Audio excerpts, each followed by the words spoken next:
listening to a podcast by and for fans of the San Francisco Giants with hosts Willie Dills, Chad King, and Ben Lee. Let's go Giants! SF Giants! Let's go Giants! SF Giants! Dedicated to the greatest team in Major League Baseball history, the San Francisco Giants.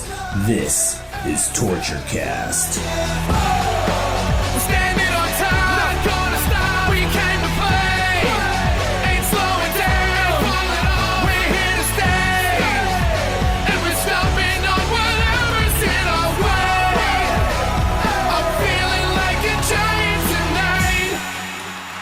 Welcome, everybody, to the Torture Cast, the podcast by and for fans of the San Francisco Giants. I'm thrilled to be back on the microphone. My name is Willie Dills, and I missed last week and then a week before. I've just been intermittent lately, but glad to be here, glad to be talking about the Giants, who are 7-3, by the way, in spring training, which is a good sign. And, of course, I'm joined by my co-hosts, the one, the only, the Ben Lee. Ben, welcome to the show.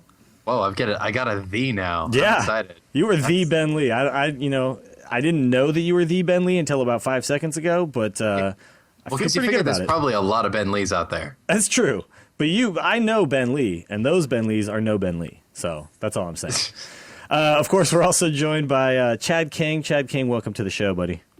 Chad King is the greatest podcaster of all time. I figured if you threw a "the" in front of Ben's name, I could start talking about myself in the third person, like Ricky Henderson. I think you should, man.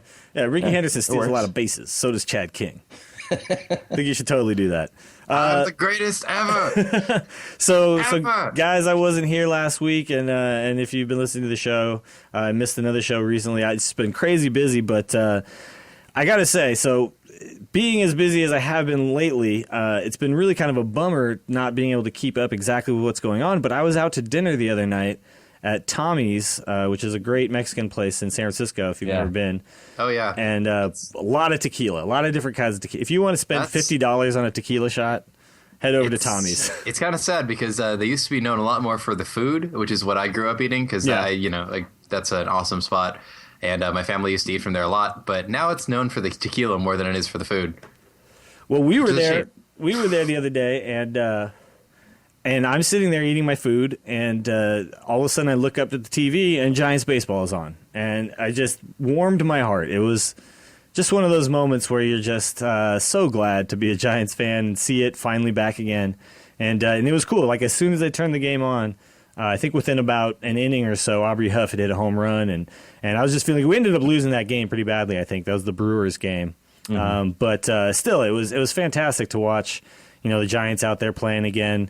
It was kind of funny. It was Aubrey Huff followed by Brandon Belt, so it was kind of like. Are they testing these guys? Like they're like we're literally going to put them right next to each other. Was that the Huff Belt Pill day? I think it was. Yeah, Pill was right behind him. It was just super fun and it got me so pumped about the season. Just watching baseball again and seeing it out there. And there's a lot of exciting stuff to talk about. So I say we just jump right on in. Let's talk first about Lincecum. He struggled a bit. There's a few things that are notable about his performance, though. So I'll just give his line real quick. He gave up 7 hits, 5 runs, a walk, had 46 pitches in 2 innings. Not great stuff, obviously, but the key here is really that this was his kind of start to get his arm kind of back into the slot, And he said afterwards he didn't throw a slider, he didn't throw any breaking pitches at all. It was basically all fastball changeups. So when you're throwing all fastballs and changeups, can we even take anything away from this start, really? I mean, is this anything that either of you guys are really concerned about? Well, I mean, especially Lincecum's changeup is essentially a fastball. It's basically a 2-seamer with a ton of break. So, I mean, if guys are seeing stuff pretty much all at the same speed, they're probably in similar locations. And, spring training, you almost always see guys, every time they're out there, they're working on something until maybe their final start. I'm inclined to say it doesn't say a whole lot yet. I mean, I feel like if we see this the entirety of spring training and we don't see at least one outing from him that he kind of tightens it up, maybe I'll get a little worried. Yeah. But that's with Lincecum because he tends to start, he tends to have his occasional downs and ups. I feel like I'm not seeing this as a trend of the season to come so much as maybe a trend of the first start or two. Okay. Chad, what did you think about his start? Was it concerning at all? No, not at all, especially with the pitch selection that you just highlighted right there. If you look at his line from the last 3 years, I mean, 1 or 2 starts in the regular season end up like this. So I'm not saying it's just a bad day.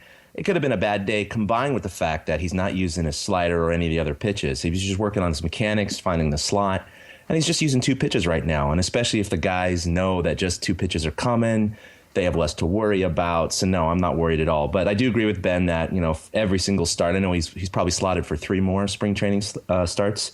Yeah, I might be a little bit concerned, but it's amazing. You look back over time and some of these stars who, just in Major League Baseball or even teams who have really bad springs, end up just turning on that button, if you will, for the regular season, and they're fine. So, I mean, like Atlanta's 1-9 right now, and I'm already seeing articles about people who are concerned for the Braves going, oh, I don't know, they're 1-9 in spring training. It's like, but they're not managing these like regular games. You know what I mean? That if you're down by a couple runs, you're not going to do everything possible as a manager to try to squeeze 2 runs out. You're just going to continue to go through your rotation of putting in the young guys, taking guys out when you feel like they've had enough. It's you're not even managing to win or lose a game at this point. Yeah, when your closer comes in the 4th inning, you're not. Yeah, exactly. Yeah. So. Yeah. Well, I mean, we've got a 7-3 record in the spring training, but that's currently tied with Oakland and Seattle, which aren't exactly 2 teams that you're offhand expecting to go racing for the top of the charts once the season starts. So, it's hard to justify some of the results that you see and say, well, this obviously indicates that this is how they'll do during the season. We tore the cover off the ball last spring training too, and then people started tearing the cover off of us, and things went downhill real quickly. I do want to keep an eye on his velocity because apparently it was down around 90 to 92 it peaked at. And I know it's actually been attenuating over the last few seasons. I remember when he first came up, I watched his debut at a local bar. I mean, I know part of it was adrenaline, but he was popping at 97, 98. Yeah. And throughout the rest of the year, that's pretty much where he stayed. And then the next year is kind of 95, 96. 95, and yeah. Well, and then last year it was really 92 to 94. So I'm just wondering, is this something where he's just becoming more of a pitcher instead of a thrower, or is he losing velocity because of mechanics? Yeah, I mean, it could be part of the whole plan where he's like, look, I don't need to throw 98 miles an hour to get these guys out, and the proof is in the pudding. Or is there something mechanically behind it? I tend to think that there's a little bit of both. I think he's definitely probably realized after pitching as many years as he has that you don't need that all the time. And Kruko talks about this all the time watching these guys. He says, look, guys come up. Remember Kerry Wood when he came up? I mean, all he just tried to do was just blow everybody away. And you can't really sustain that. The guys who are able to maintain, like somebody like, say, Roger Clemens or something like that, he throws hard, but he definitely knew when to back off a little bit. But I do think there's also something to he's had mechanical issues throughout his career where it kind of goes away. So he has to get to that perfect spot to have that full velocity. And that's hard to get to when you got so many moving parts, I wanted to mention real quick, though, on the other end, Barry Zito had an extremely good outing. And again, I feel like this doesn't matter at all. It doesn't matter at all. Yeah, it's one of those things where it's encouraging to see him have a good outing, but also he might be working on some stuff that these guys haven't seen before. So they're not coming up there seeing the normal Zito, and they're not getting a long enough look to adjust during a season. You know what I mean? They're just like, oh, this is interesting what he's doing. I've heard he's changed a couple things. So, all these pitching performances thus far, I almost feel like need to just get chucked out the window. And you really got to look at like the last start for each starter and the last couple of bullpen appearances for each of the bullpen guys. Because right now it's just there's no way to gauge what's really going on. They're not playing baseball the way they're going to play, come April. So, well, this is definitely fix things period of spring training, especially early on before they start making cuts and sending guys down to minor league camp.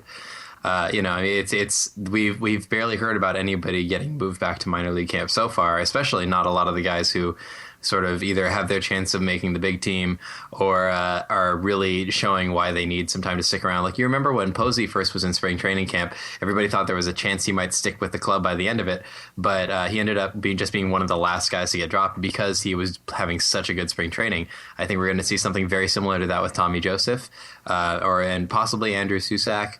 Possibly one of the first basemen as well, depending on how things pan out. But I think that definitely with a couple of the younger guys who are making good showings, Tyler Graham, Tommy Joseph. I think we're going to see them stick around for a while, but I don't think we're going to see them make the big club. No. But we're going to see them. They're going to see them stick in for a while, and that changes the way the lineup works. We're not going to see our big games, our opening day lineup really roll out all in one piece until anywhere from the last week to opening day itself. Yeah, no, absolutely.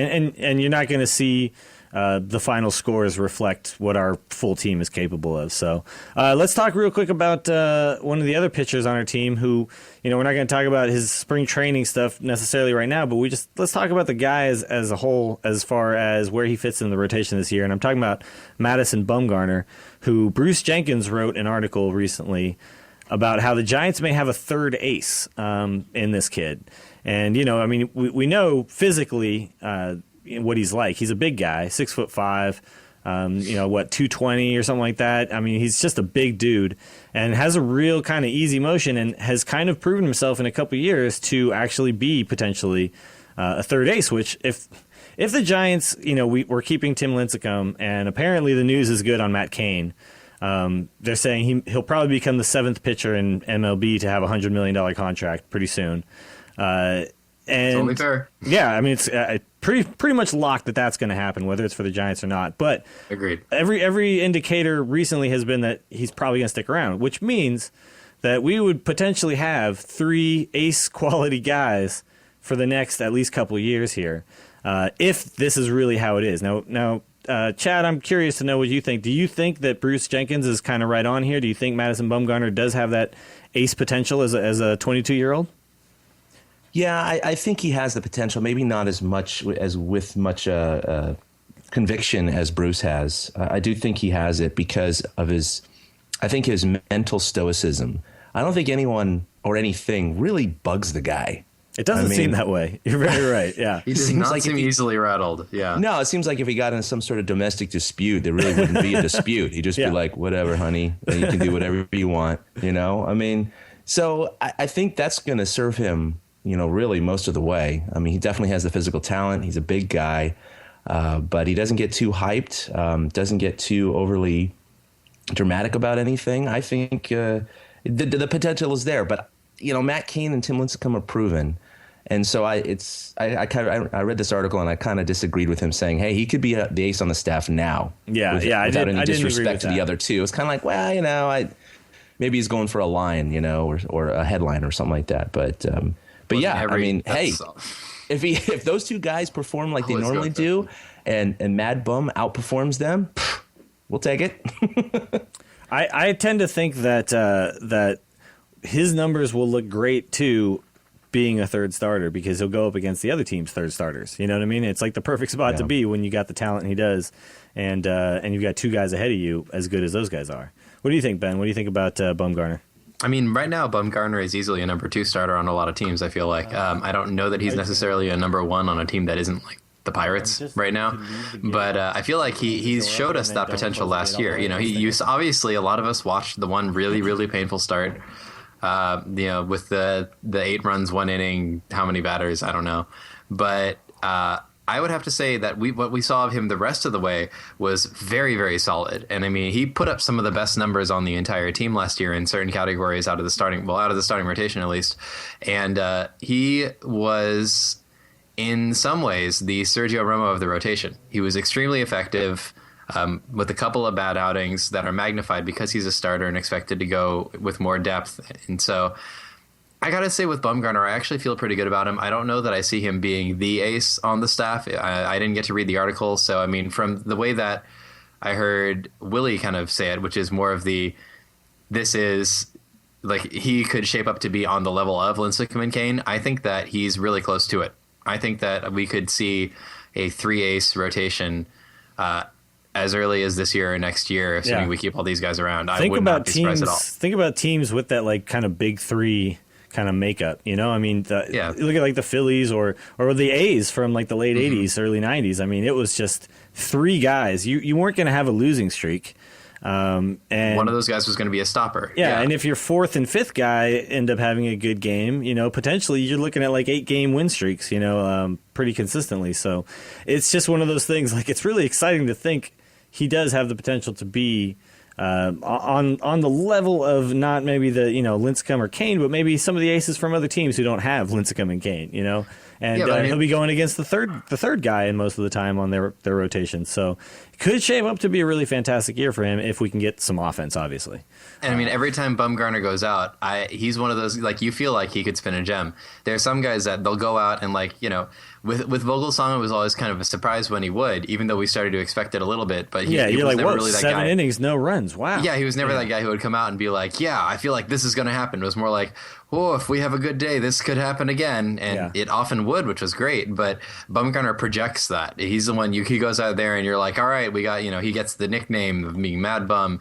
He gets gets the confidence of the team. He's one of those guys that, especially after the postseason in 2010, every time Bumgarner goes out there, I feel really good about it. Yeah, me too. Speaking of projections, doesn't always prove me right, but Zips has got him at a 3.45 ERA and Bill James with a 3.36. So maybe that's the barometer he's going to shoot for. But I mean, that's almost Matt Cain territory historically. Yeah, absolutely. I mean, hell, if he meets those expectations, I'm happy with it. But Bruce, of course, completely expects him to blow those projections out of the water. Yeah, we will see. But another guy that a lot of people expect a lot of things out of right now, and he's kind of showing a little bit of signs of coming back around, is Aubrey Huff. Of course, obviously, as with anything, we can't really judge his performance necessarily yet. But he does have a couple home runs, and the home runs he's hit have looked pretty nice, and he looks like he's swinging the bat well. He's seeing the ball. Hitting 316 right now in spring training. Both of those home runs have been solo shots, so he doesn't have any other RBIs, but he's taking a couple walks as well. Obviously, there's only 19 at-bats, so you can't really make too much of a prediction on things. And also, his 2011 spring training, he actually hit 369 with 6 home runs. Yeah. And 16 RBIs. So it doesn't hard to count that out. Yeah, it doesn't really translate, obviously. But considering his year last year, Ben, how are you feeling right now about Aubrey Huff's bat? Does it look like it's improved? Does it look like the offseason stuff has worked?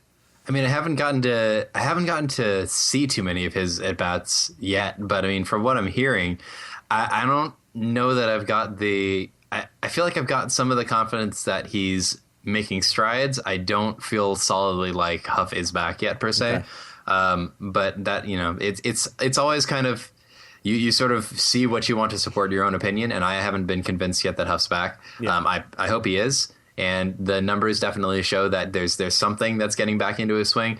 But I mean, conversely, Brandon Belt is 333 in 24 at bats.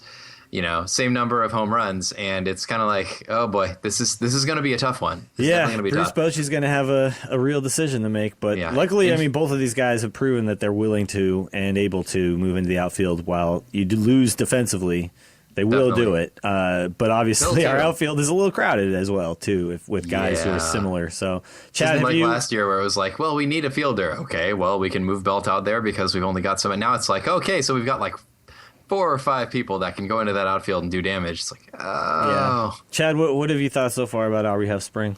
I honestly think he's going to fall in between his 2010 season and last year. Okay. I don't think he's going to achieve what he did 2 years ago. I don't think he's going to be as bad as he was last year. Do you think the Giants will be happy with that if he does fall somewhere in between?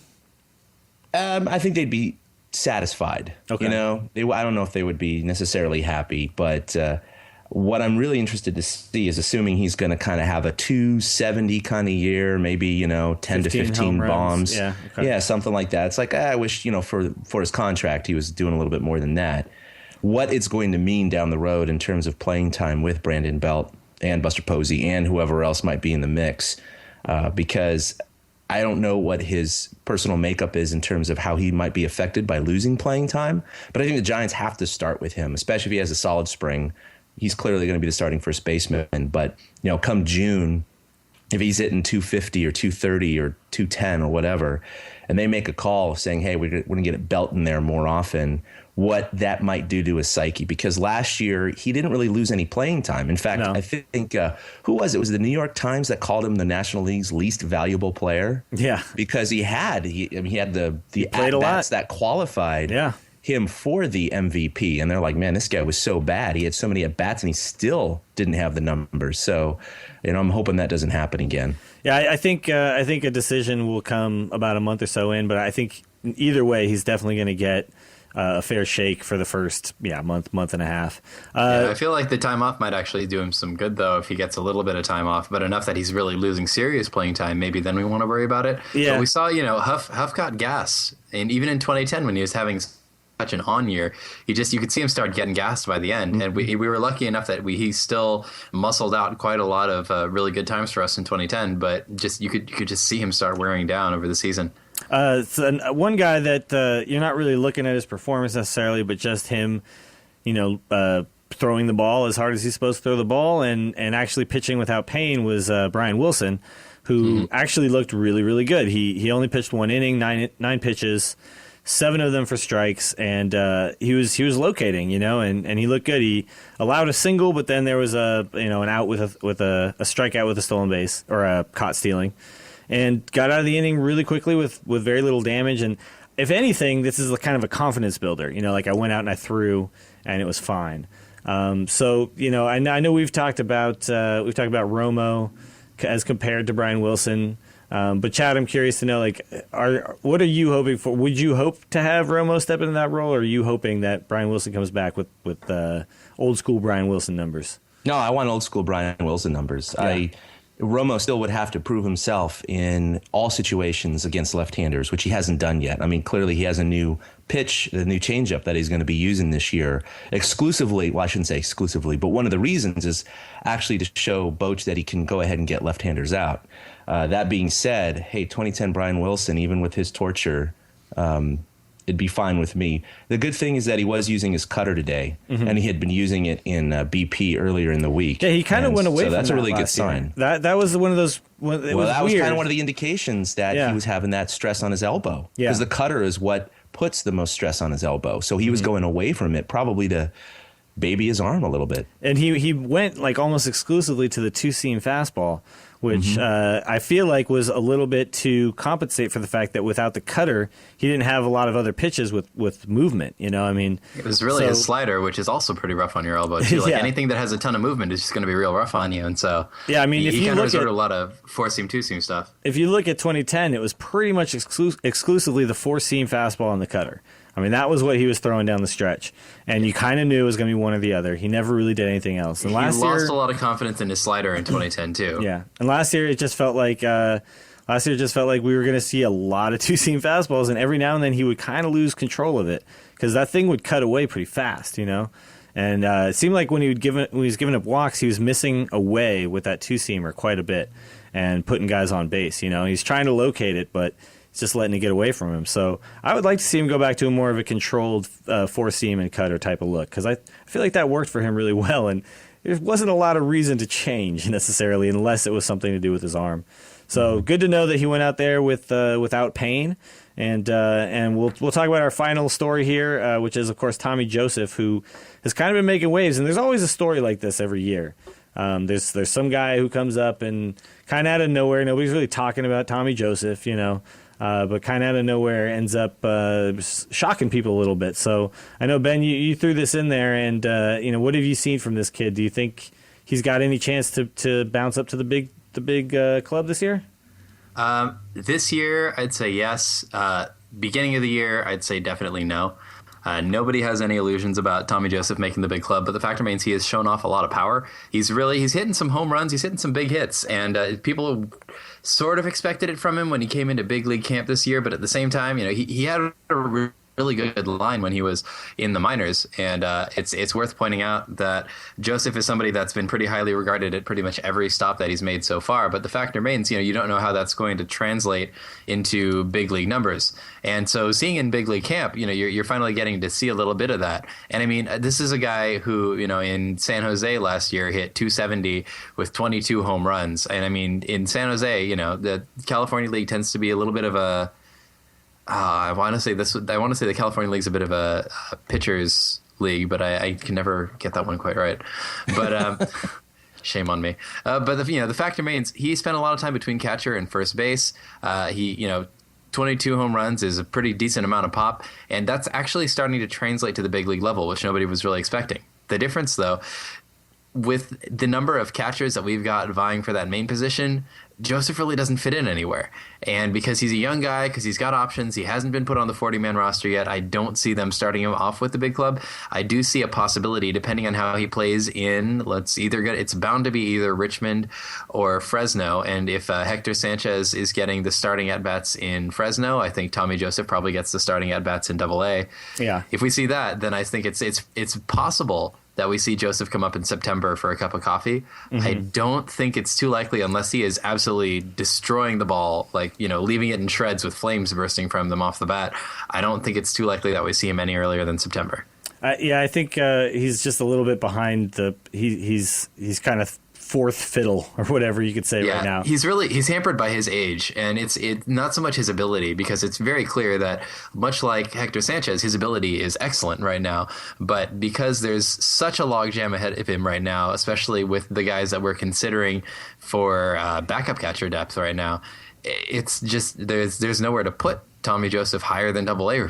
Yeah. Where would he go? He's young, he's got power, he's got pop. He looks good. He'll get his shot somewhere. He's only 20. Yeah. I mean, he's going to get 21 in October. He's going to get his shot. I mean, kid's born in 91. Jesus. Oh. This is sad to start thinking about the 91. Yeah, the people playing baseball that I'm talking about and watching are so much younger than me. Oh. All right. So let's quickly talk about some of the injury stuff going on. We know Wilson's been feeling better. Sanchez has been a little bit in and out day to day, but his hamstring, it's kind of sad to start talking about this already. Or I'm sorry, this is Hector Sanchez. But it's kind of sad to start talking about this already with the I realized as I was talking about that it probably sounds like I'm talking about the other Sanchez. But it's kind of sad to start talking about this stuff already. Luckily it's somebody that we're not going to see probably anyway. So the real news is look at the guys that we, like Vogelsong, somebody like that. Where are those guys at? We know they're coming up, Well, and Sanchez has gotten into a couple of games still since the hamstring injury. This was earlier in the week. He seems to be recovering from it okay. I think he hit a monster of a home run yesterday from what I remember hearing. I feel like any given game has the opportunity to be the, Joseph and Sanchez bring the boom show. It's sort of like out of nowhere they'll start just knocking balls everywhere. And Sanchez, I feel like the hamstring doesn't sound like it was too serious, but the nagging injury thing, I feel like it comes up every season and it just never ends well. Yeah. Yeah, they him and Joseph have been kind of making it interesting for Buster Posey's got to be looking back there going, hey guys, I'm the young guy who everyone's talking about. Come on now. Is there any other big injury news that we need to talk about out of the spring training so far? Is there anybody we're really keeping an eye on that we need to take a look at? Everybody seems to be on track. Freddie Sanchez, they're estimating he's going to start at second base in a couple of days. No setbacks. He was supposed to start, I think, today or tomorrow, but they just want to give him some more prep work time. Bochy's estimating Vogelsong is going to get as many as 3 starts this spring, so it sounds like he could be back pretty soon. It's 2 to 3 depending on how they use their off day. And prospect Charlie Culberson, who's a second baseman most of last year, has always kind of had his numbers come and go. Last year he was a 259 in Richmond. Before that, a 290 in San Jose. He broke his finger right before camp, so he's just about set to hopefully get into some games before the end of spring training. Hopefully we'll get a chance to see him. Cool. Now, there's been a couple of cool little games here. We talked about the Hector Sanchez 2-home run game. We got the Joseph, and Cabrera's hit a couple dingers as well. So some cool stuff going on. The Giants are running more, and they're hitting more home runs right now than they have been previously. I know it's spring training, but still, more. I feel real good about that. Oh, God, I'm hoping the Giants run this year. So let's talk about letters from the listeners. We have another thing from the Grubby Glove. Is that what's going on here? Yeah, so this was Michael from the Grubby Glove, and I met him, of course, at FanFest, and I've been keeping tabs on his blog, and he's been listening to our podcast. So he sent out an email to a bunch of bloggers and us. I don't know if he included you guys on that. I wasn't sure. Yeah, I was in that one. I think he might have just sent it to our podcast email, which is mail at torturecast.com, folks. Yes, there you go. You may get read on the air as well, even if it's not for as good of a cause as this email, which we'll now talk about. Exactly. Because of the cause, I thought it was worthy to include in this podcast. But basically, he just had an idea, which I thought was a good one, so I thought I would pass it along here on the podcast. But it's all about Brian Stowe. And so he wrote in his blog he had an idea Why don't we, instead of, I mean, most of us go to a few games, 10 games, 20 games a year, is to use the money that we would normally use for one game, being tickets and beer and food and parking and everything. And instead of going to that game, go ahead and donate to Brian Stowe. And so he has a nice article up on the Grubby Glove, and we'll put that in the show notes. And of course, you can reference the Stowe Fund at support for, that's the number 4, brianstowe.com. So I just wanted to throw that idea forward. That's a really great idea, because it really is. And his reasoning behind it is really cool, too. It's like Brian Stowe went to one game, and, this is what happened. And all you have to do is not go to one game and maybe catch it on the TV and help out a guy who kind of, he almost lost everything just by trying to go see a baseball game. And it's one of those things. It's really not that big of a sacrifice if you think about it. So definitely, especially we're in a sport where there's so many games. Yeah, skip a game, help out Brian Stowe, and maybe Brian Stowe won't have to skip any more games. Maybe he'll get to go to some more. So yeah, I'll donate money for opening day since I can't get tickets to that anyway. There you go. I can't even go that day. Yeah, pick a day that you're already going to work. Yeah, and just say, what would I have spent if I went to the Giants game? Remember, think about how you got to get 2 beers every time you go to the beer you can never stand. just get one. Yeah, you got to get 2. So that's efficient. Like $15 a pop. That's at least 3 trips, right? So you're looking at maybe like $60-$70, something like that, right? Make it happen, people. We'll definitely put that in the show notes, and I think I'm going to do that myself. Let's talk about our favorite guys. Ben, I know you picked this guy last time, right? But I did, but he's good enough to pick again. I'm keeping the love going, man. I love Gregor Blanco. I love this kid. I just like fast people. I really do. And he's just a lot of fun to watch run the bases. And, he's kind of having a pretty decent spring. He's hitting 474.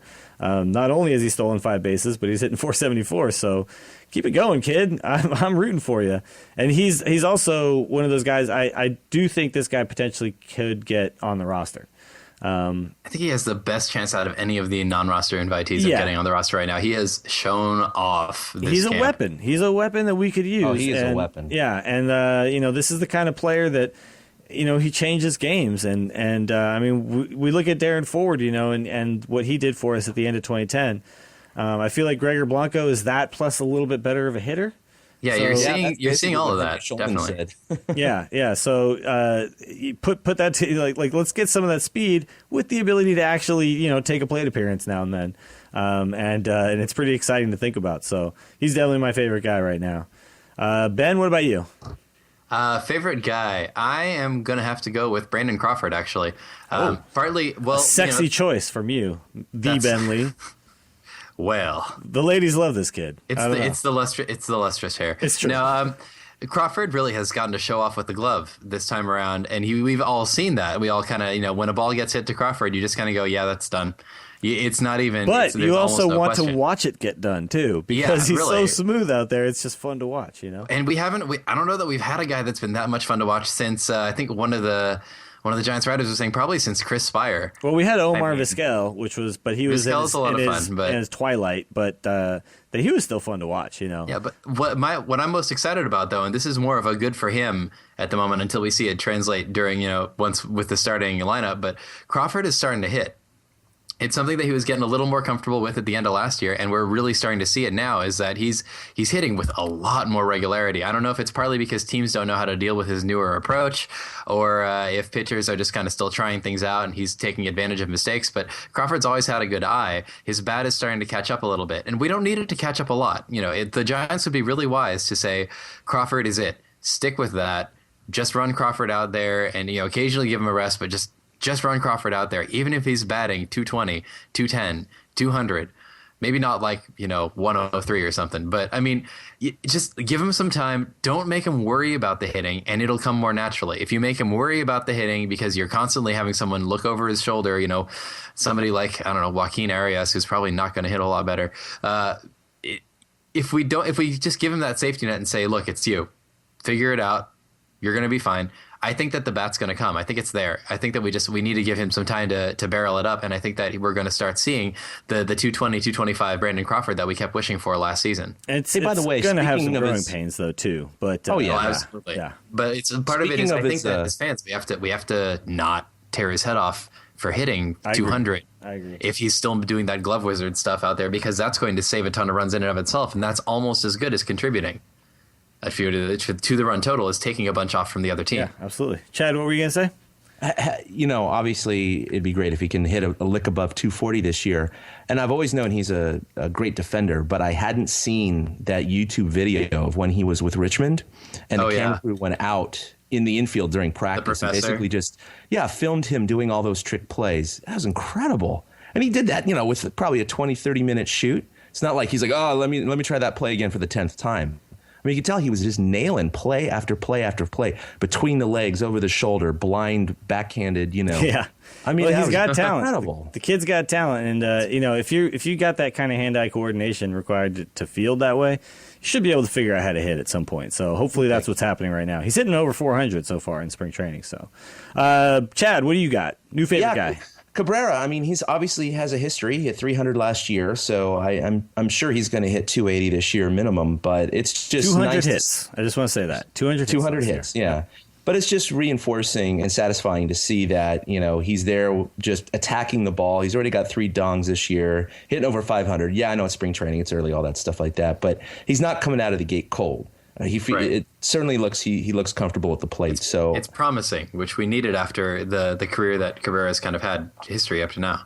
Yeah, exactly. So I'm going with him. All right, I like that choice as well.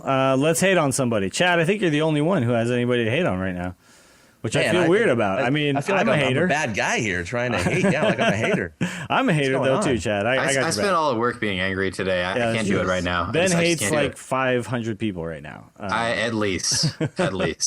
All right. Well, I'm going to focus all my hatred towards the new animated home run statue that the Marlins are installing in their brand new stadium this year. Okay. I don't know if you guys have seen this yet. I'm taking a look at it right now because I feel like I'm going to hate this as well.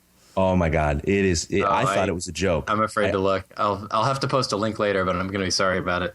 I honestly thought it was a joke, but when you see their colors, their logo, and everything else, you kind of go, okay, I can see where this is going. Oh my gosh! Yeah, that's real. That image you're looking at, well, that's an artist's conception, but this is actually an older article, but I've seen more recent updates to this, and it has not changed. It is sticking with this animated design where basically it's impossible to describe to anyone listening to this podcast that hasn't seen the statue. Let me just put it that way. But it's going to be around 30, 40 feet tall. And instead of, say, like the Big Apple has literally the Big Apple rising out at Mets games, or, the Brewer sliding down the slide, for home runs, little cute things like that. This monstrosity is actually going to activate with sculpted Marlins on a wheel flying over palm trees, water cannons, and just this whole cacophony of Miami Vice Dayglow colors erupting from this thing. It is an embarrassment to baseball, and I'm really shocked that the people involved with the Marlins Stadium, yes, I know they're trying to bring the South Beach flavor and the unique look that every stadium tries to incorporate. But this is way over the top. But you know what? The Marlins are the one who brought us Scott Stapp's Marlins song. So can we really expect anything else? I should probably post that. We should post that in the show notes as well. Have you guys heard that? The song that Scott Stapp did? No, I have. Oh my God. Okay. It is staggering. It's amazing. It is the most ridiculous thing ever. So I will hunt down a YouTube clip and I will get it up into the show notes. I think it ended up like the real video got posted on Funny or Die because it's so ridiculous. All right, so I'm going to agree with you, Chad. I'm going to hate on that as well. And let's talk about why we're going to win it all this year. I'll start us off. We're going to win it all this year because we're starting to show that we're going to run a little bit more. I know it's spring training. I know Bochy's just saying, hey, we got these young guys who are playing. This is what they can do. We'll let them run. That's what they're going to show us that they can do. But I feel like this is going to translate to the season. And I feel this is what happens when you run more. It doesn't just, you'll get thrown out and you'll get erased off the base paths every now and then. But we're not the team that you should just sit around and wait for the 3-run homer on. We're just not that team, and we aren't going to be that team. So I feel like it's really important to do the things that you can to improve the guy's chances at the plate, and one of those is the potential of running. Whether you run or not in an at-bat, if you act like you're going to run, if you've proven that you will run in the past, it changes the at-bat. It takes the pitcher's mind off of the batter and puts it, on the entire field. You got more than one thing to think about. It kind of changes how the whole at-bat takes place. So I feel like just running more, just being a team that runs more makes us more dangerous and more potent on offense. So I feel like Bochy, yes, we know that he's not generally known as this type of manager, but I do feel like there might be a little bit of a shift this year. I think we're going to see we have more speed. I think he's going to want to use that. So we're not going to be the 87 Cardinals. No. But we're going to have more speed than last year. So. Yeah, we're not going to be a lot of teams that had a lot of speed, but we are going to be better in that respect than we have been. Well, and with Bochy, I think that means we're going to see a lot more hit and runs because he doesn't like just straight steals. But a lot of the guys are getting the green light to run. I mean, Chris Stewart stole a base the other day. Yeah, but they don't even need a straight steal. They just need to know that if they feel they can take that base, that they should. Yeah. It's that type of thing. You don't even have to put the steal on. Just give guys the ability to go out there and make a decision for themselves because they know more than anybody else whether they can make it or not. And guys like Blanco have already shown they've got a real solid instinct for when that's true. And then you look at a guy like Cabrera's. Cabrera's got more speed than we've had, in that position for a while. And also you got Pagan. So there's a few guys now that are going to give us a little more speed. Whether it translates into a ton more steals or not, just the threat of speed, I think, makes a big difference. Mm-hmm. All right, Ben, what do you think? All right. So since we're still in spring training, I'm not going to take this category seriously yet. And what are you talking about, man? We're tied with the Yankees right now, dude. We're also tied with the A's, man. That's high. That's class right there. I prefer not to think about it that way. We're ahead of everybody. So I don't know. We're not ahead of anybody. we're not behind anybody either. I don't know where we are. I'm having an existential crisis. We're tied. So I got to say that it's this concentration on speed is I think it's going to be a big focus for us this year. I think that concentrating on speed is it's going to be really the one area that I think we see taking us all the way. This idea that we're getting the bats together, we're getting the pitching together, we've got so much catching depth, and the thing that we will really just want to keep working on is speed. I think this is finally going to manifest itself when in a quest to really add some speed in that just anywhere on the base paths. I think it's going to be a big deal in probably around middle to late July when Brian Sabian cashes out and drops all of our trade window money on Usain Bolt. And he'll be like Washington for the A's. Hey man, Al Davis did that. Yeah, let's not do that. It begins hiring track stars to jump on the base paths and just run. Whether or not they stop and lean may not matter. Bochy is actually going to come out of the dugout with a small cap gun to indicate when they need to steal. All right, I dig it. Like it. I dig it. Chad, what you got? All right, so obviously we missed you last podcast, and we kind of went a little long with the subject of the new wild card and the new playoff system. And no matter how much I hate it mostly for the format, not necessarily that they're going to 10 teams. That's right. I didn't get a chance to pitch in on that conversation, man. That's a big deal, dude. It's a huge deal. It's a huge deal. All right, I'll have to carefully compact my notes together for the next podcast, and I'll get that going. I got some stuff to say about that. All right, so go ahead. But it was interesting to look back at the last 17 years and just do the what if thing. I know, things would have played out differently if there really was a second wild card. Teams would have, managed their lineups differently. Results probably would have been changed slightly. Of course. But the fact of the matter is, the Giants would have been in the playoffs 3 additional times if the second wild card had been in place then, including as recent as 2009. So I think it's quite possible this year if they have another year like last year, although last year the Braves would have been the second wild card.